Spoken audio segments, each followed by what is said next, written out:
ठंड का मौसम अमीरों के लिए तो सुहाना होता है, लेकिन गरीब के लिए मुसीबतों का पहाड़ टूटने जैसा है। ऐसे ही एक गरीब परिवार की कहानी है। सुशील के परिवार पर ठंड का मौसम कहर बनकर टूटता है, लेकिन वो कहते हैं ना कि भगवान किसी न किसी रूप में गरीबों की मदद जरूर करते हैं। तो चलिए देखते हैं कि गरीब सुशील के परिवार की ठंड कैसे कटी। अनुज, तूने सारी कंबल खुद ले ली, मुझे ठंड लग रही है। दीदी, मैंने कंबल नहीं लिया, लो तुम भी कंबल ले लो। रात में कंबल की खींचातानी को लेकर दोनों बच्चे अक्सर आपस में लड़ने लगते। ओफो, इतनी रात को भी चैन नहीं है तुम दोनों को। अंशु और अनुज, लड़ाई बंद करो और सो जाओ। देखो ना माँ, अनुज ने सारी कंबल अपनी ओर खींच ली है, मुझे बहुत ठंड लग रही है। अंशु बेटी, तुम हमारे पास आ जाओ और यहाँ सो जाओ। लेकिन पापा, आप दोनों के पास तो सिर्फ चादर है और उसमें भी न जाने कितने छेद हैं। मुझे उसमें बहुत ठंड लगेगी। पापा, आप एक नया कंबल क्यों नहीं खरीद लेते? अंशु, ये सब बातें कल होंगी, अभी चुपचाप सो जाओ। दिसंबर की बर्फीली रात थी और अंशु और अनुज दोनों भाई बहन एक ही कंबल में सो रहे थे। 7 साल के अंशु और 4 साल के अनुज को इस बात का अंदाजा नहीं था कि उनके माता पिता के पास उन्हें 2 वक्त की रोटी खिलाना भी मुश्किल हो रहा था, तो फिर नई कंबल कहाँ से आ सकती थी। सुशील एक चाय की दुकान पर चाय बनाने और बर्तन धोने का काम करता था, जहाँ उसे बहुत कम पैसे मिलते थे और उसके परिवार का गुजारा बस किसी तरह से चल रहा था। दूसरे दिन, अंशु के पापा, आज तो घर में बहुत थोड़ा सा आटा है, सिर्फ 2 ही रोटी बन पाई है। एक रोटी मैंने आपके लिए बांध दिया है, दिन में खा लेना, बच्चों को आधी आधी रोटी खिला दूंगी। नहीं राधिका, आजकल तो मुझे दिन में भूख ही नहीं लगती। वो दिन छोटा होने लगा है ना, इसलिए मैं तो दिन में 1 कप चाय पी के ही अपना काम चला लूंगा। आज मालिक सैलरी देंगे तो शाम को आते समय मैं राशन लेता आऊंगा। तुम दोनों रोटी बच्चों को खिला देना। राधिका को पता था कि सिर्फ 1 कप चाय पीकर पेट नहीं भरता, लेकिन वो हालातों के आगे मजबूर थी। कड़कती ठंड में भी सुशील 6 बजे काम पर पहुंच गया। आ गया तू? चल जल्दी से सारे बर्तन धो दे। बर्तन धोकर फटाफट अदरक वाली चाय बना, ग्राहक आने वाले हैं। जी मालिक, अभी बर्तन धो देता हूँ। बर्फ जैसे ठंडे पानी में बर्तन धोना सुशील के लिए बहुत मुश्किल होता था, लेकिन वो कहते हैं ना कि गरीबी सब कुछ करा देती है। हे भगवान, एक तो ठंड, ऊपर से गरीबी। इतने ठंडे पानी में तो मेरे हाथ सुन्न पड़ गए, बर्तन भी ठीक से नहीं धोए जा रहे हैं। ऐसे दिन दुश्मन को भी मत दिखाना प्रभु। बर्तन धोकर सुशील ने ग्राहकों के लिए चाय बनाई और सबको चाय दी। चूल्हा जलाने के बाद सुशील को ठंड से थोड़ी राहत मिली। सुशील का बहुत मन हो रहा था कि 1 कप चाय वो भी पी ले। इतनी ठंड हो रही है, क्यों ना 1 कप चाय मैं भी पी लूं। उसने मालिक को 1 कप चाय दी और खुद भी 1 कप चाय पीने लगा। तभी मालिक ने उसके हाथ में चाय का कप देख लिया और गुस्से से भड़क गया। ये क्या सुशील, तुम्हें यहाँ चाय बनाने के लिए रखा गया या चाय पीने के लिए? मालिक, वो बहुत ठंड लग रही थी, गलती हो गई मालिक, आगे से चाय कभी नहीं पीऊंगा। ठंड लग रही थी, आज तो मैंने तुझे रंगे हाथों पकड़ लिया। न जाने तू रोज कितनी कप चाय पी जाता होगा। अब रोज के 2 कप चाय के पैसे तेरी सैलरी से काटूंगा, तब तुझे समझ आएगा मुफ्त का सामान मिला नहीं कि लूटना शुरू। बेचारा सुशील सैलरी काटे जाने की बात सुनकर बहुत दुखी हो गया। उसे नहीं पता था कि 1 कप चाय की उसे इतनी भारी कीमत चुकानी पड़ जाएगी। शाम को जब मालिक ने उसे आधी सैलरी दी तब, मालिक मुझे माफ कर दीजिए, अब से मैं चाय नहीं पीऊंगा, लेकिन मुझे पैसे पूरे दे दीजिए। मैं सच कहता हूँ मालिक, आज मैंने पहली बार चाय पी थी। वो पहनने के लिए गर्म कपड़े नहीं है ना, इसलिए मुझे ठंड ज्यादा लगती है मालिक। वाह वाह वाह वाह, पूरे पैसे दे दूं, तुझे मुफ्त की चाय भी पिलाऊं और पूरे पैसे भी दूं। मैं तेरी बात पर कैसे भरोसा कर लूं? जितनी दे रहा हूँ उतना ले ले, नहीं तो ये भी नहीं दूंगा। सुशील के गिड़गिड़ाने पर भी उसके मालिक पर कोई असर नहीं पड़ा। तब सुशील ने चुप रहना ही ठीक समझा। सुशील आधी तनख्वाह में से कुछ पैसे बचाकर बाकी से उसने राशन खरीद लिए और घर आ गया। घर आकर उसने जब राधिका को राशन दिया तब राधिका ने उससे कहा, इस बार तो आप हर बार से बहुत कम राशन लेकर आए हैं, क्या बात है जी? सुशील ने राधिका को सारी बात बता दी।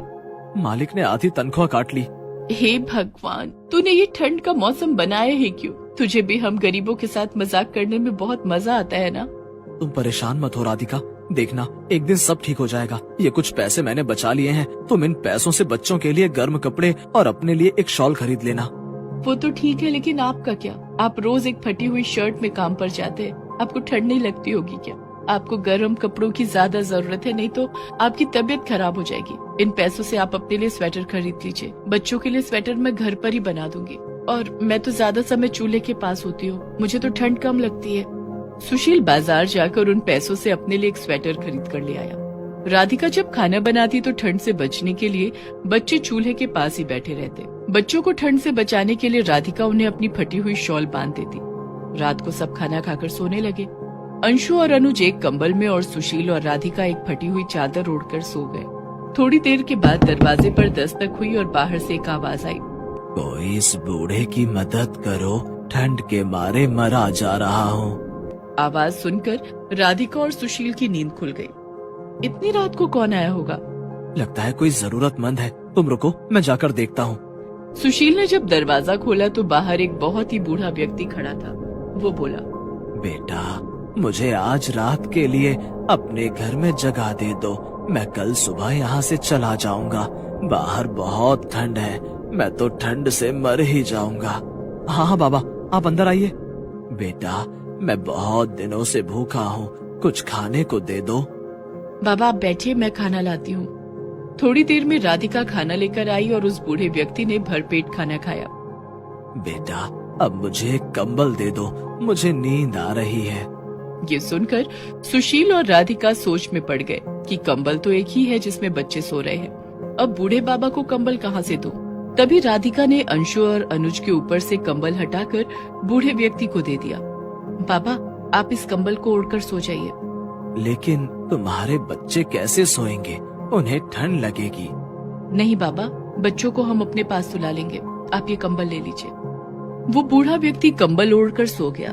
इधर कंबल हटने के कारण अंशु और अनुज की नींद खुल गई। माँ, हमारा कंबल क्यों हटा लिया? कंबल दो ना, मुझे बहुत ठंड लग रही है। तभी राधिका ने अनुज के मुंह पर अपनी उंगली रख दी। श्श, अनुज और अंशु, तुम दोनों हमारे पास सो जाओ। कंबल में बूढ़े बाबा सो रहे हैं, उन्हें कंबल की हमसे ज्यादा जरूरत थी। लेकिन माँ, आपके पास तो फटी हुई चादर है, हमें ठंड लगेगी और एक चादर में हम सब लोग कैसे सोएंगे? अंशु बेटी, सिर्फ आज रात की बात है। एक काम करो, तुम मेरा स्वेटर पहन लो। और अंशु ने सुशील का स्वेटर पहन लिया। अंशु और अनुज दोनों अपने माता पिता के पास सो गए। सुबह जब चारों सोकर उठे तो बूढ़े बाबा ने उनसे कहा, गरीब होकर भी तुम लोग दिल से बहुत अमीर हो। तुम लोगों ने अपने बच्चों का ये कंबल मुझे दे दिया ताकि मुझे ठंड ना लगे, और खुद ठंड में तुम लोगों ने सारी रात गुजार दी। अब तुम लोग अपना कंबल वापस ले लो। लेकिन ये कंबल अब कोई साधारण कंबल नहीं है, ये एक जादुई कंबल बन गया है। इस कंबल से तुम दोनों जो मांगोगे, ये कंबल तुम्हें वो सब कुछ देगा। अच्छा, अब मैं चलता हूँ। इतना कहकर बूढ़े बाबा वहाँ से चले गए। अंशु के पापा, ये कंबल जादुई कैसे हो सकता है? बूढ़े बाबा ने कहा है तो जरूर कुछ न कुछ जादू होगा। हम इस कंबल से कुछ मांग कर देखते हैं। और सुशील ने उस जादुई कंबल से एक कंबल मांगा। हे जादुई कंबल, तुम मुझे एक कंबल दे दो। सुशील के इतना कहते ही उस कंबल के अंदर से एक और सुंदर सा कंबल निकलकर बाहर आ गया। ये देखते ही सुशील, राधिका और दोनों बच्चे, अंशु और अनुज के चेहरे खुशी से चमक उठे। पापा, ये कंबल तो सच में एक जादुई कंबल बन गया है। ये कंबल तो हमें सब कुछ दे सकती है। तभी राधिका उस जादुई कंबल से बच्चों के लिए गर्म कपड़े मांगती है। हे जादुई कंबल, अंशु और अनुज के लिए गर्म कपड़े दे दो। राधिका के इतना कहते ही कंबल के अंदर से दोनों बच्चों के लिए सुंदर सुंदर स्वेटर, टोपियां और मोजे निकलकर बाहर आ गए। माँ, क्या ये जादुई कंबल हमें खाना भी देगा? पता नहीं अंशु बेटा, तो क्यों ना हम इस जादुई कंबल से खाना मांग कर देखें? ठीक है। हे जादुई कंबल, हम चारों के लिए खाना दे दो। राधिका के इतना कहते ही चारों थालियों में गर्मा गर्म स्वादिष्ट खाना निकलकर बाहर आ गया। अरे वाह, ये जादुई कंबल तो खाना भी देता है। चारों ने मिलकर पेट भरकर अच्छा खाना खाया। मैंने तो पहली बार इतना अच्छा खाना खाया है। हाँ माँ, खाना खाकर तो मजा ही आ गया। अंशु के पापा, अब आपको काम पर जाने की जरूरत नहीं है। हम इस जादुई कंबल से कुछ पैसे मांगकर अपनी एक चाय की दुकान खोल लेंगे। तुम ठीक कह रही हो राधिका, उस बूढ़े बाबा ने हमारी बहुत बड़ी मदद की है। मैं कहता था ना कि एक दिन सब ठीक हो जाएगा। वो बूढ़े बाबा जो कोई भी हो, लेकिन हमारे लिए तो एक फरिश्ता बनकर आए थे। सुशील और राधिका ने उस कंबल से कुछ पैसे मांगकर अपनी झोपड़ी के बाहर एक चाय की दुकान खोल ली। चाय बनाने के लिए उन्हें सामान खरीदना नहीं पड़ता था। दूध, चीनी, चाय पत्ती, वो सब उन्हें उस जादुई कंबल से मिल जाता था। इस तरह से उनका लागत का खर्च बच जाता और सिर्फ कमाई ही कमाई होती। दोनों पति पत्नी मिलकर चाय बनाने लगे। जादुई कंबल की मदद से सुशील, राधिका, अंशु और अनुज की ठंड अच्छे से कट गई और उनकी गरीबी भी दूर हो गई।